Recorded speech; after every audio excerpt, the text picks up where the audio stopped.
So what do I mean when I say that the world is a mirror? Really, what I'm trying to point to is how the external can be thought of as a reflection of the internal, and how what we choose to attend to, what we choose to focus on, the things that we prioritize in our experience, that prioritization with attention is a kind of reflection about your internal values, your motivations, and your internal aspects. And when you can start looking at your conscious experience like this, when you can start looking at the way you integrate and experience the world, you can start to learn more about your own internal aspects by the way in which you experience and interact with this outside world. And like I've talked about a lot on this channel, our attention, it plays a fundamental role in this process of, this interaction between the internal and the external, this kind of relationship. And at any given moment, really, you can only focus your attention on a limited number of things. And this means that what you choose to attend to, it carries an immense weight because it reveals, what you value at your core. And your entire mold, your entire world, it essentially molds around what you attend to. See, if you consciously direct your focus, your attention towards your passions, your goals, your pursuits, which matter deeply to you, you will feel this sense of deep alignment, this sense of deep contentment, because you are moving in a way which is aligning with your higher self. And this is all done when you are consciously directing your awareness and your attention. But if you notice, when you become distracted, when you are unconsciously moving and interacting with the world, you'll find yourself dripping into these habits, these comfort patterns, these things that they don't really satiate your soul. They don't give you a true deep energy. It's a deep sense of vitality. They really almost drain you. They disassociate you. They disconnect you from who you truly feel yourself to be. And all of this, it comes down to a certain kind of use of attention. Our attention is not a passive force. It's really this powerful animating force which shapes the world that we perceive and we inhabit. And when we are able to bring our awareness, our attention to the things which truly matter to us, we will be able to craft a life which reflects our true values and our aspirations. And this is why cultivating an awareness, a conscious sovereignty over your attention, it's so important.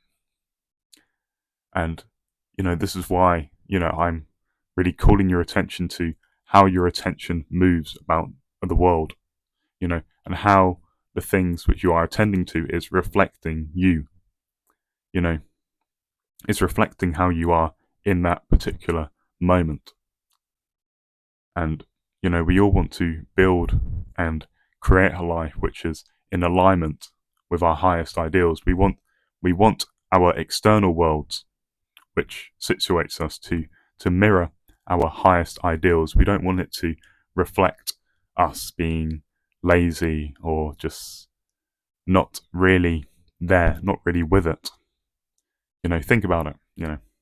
When you mindlessly scroll through your phone, through social media, through TikTok, or when you really fall into these sort of these holes, these rabbit holes of activities which don't really hold any real meaning for you.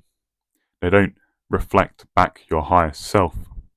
They're really reflecting back your lower natures, the part of you which craves kind of comfort and doesn't really want to, really step outside of your comfort zone. When you do these sorts of things, you notice after them, you don't feel energized. You don't feel like, wow, that was a good use of my time. You feel empty, really, because you're not acting with purpose.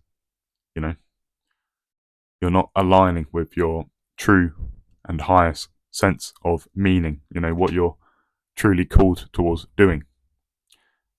And if you compare this activity of mindlessly scrolling to, say, spending some hours on a passion project, you'll find that these sorts of things, you are completely immersed, you're completely in a state of flow, you're energized, and you know you are in that true alignment with your core values, and this is what fulfills you.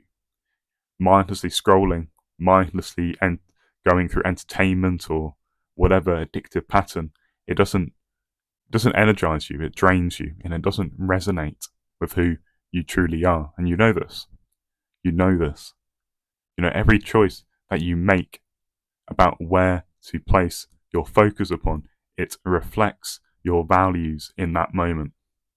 And, our lives, a lot of it is a accumulation of the things that we attend to.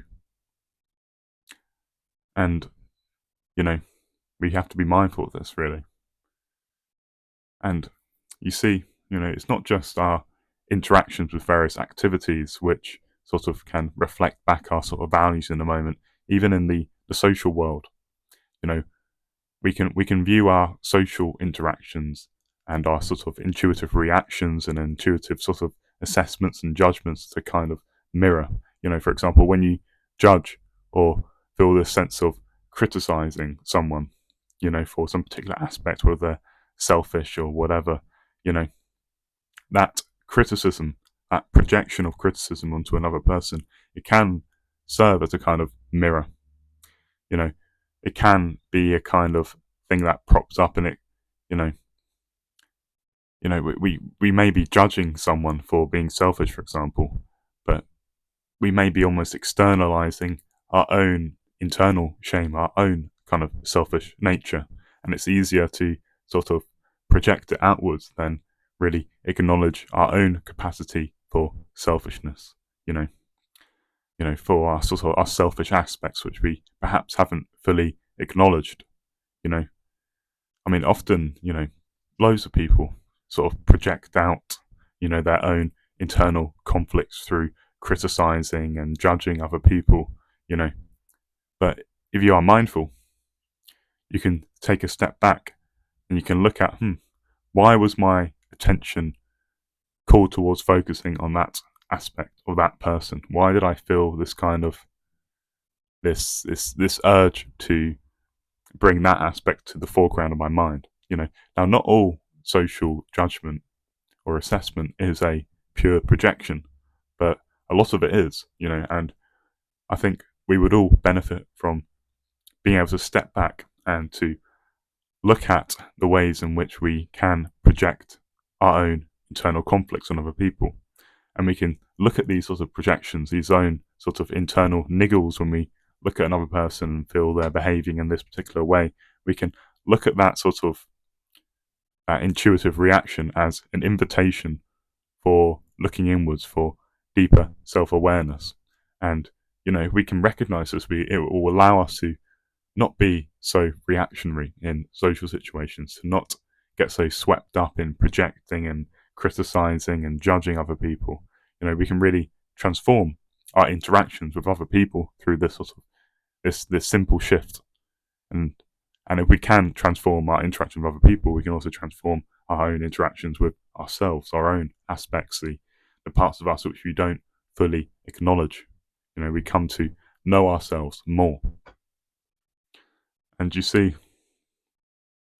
we all want to grow. And if you don't want to grow, what are you doing, really? Do you want to remain stagnant? We want to sort of move towards a healthier way of seeing the world, a way of seeing the world which nourishes us, which, coheres with our sense of peace.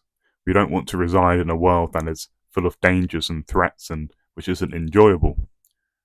And, I've said a lot about how, the world which we experience is often, is often created by the way we see, the world. What we see is a product of the way we see.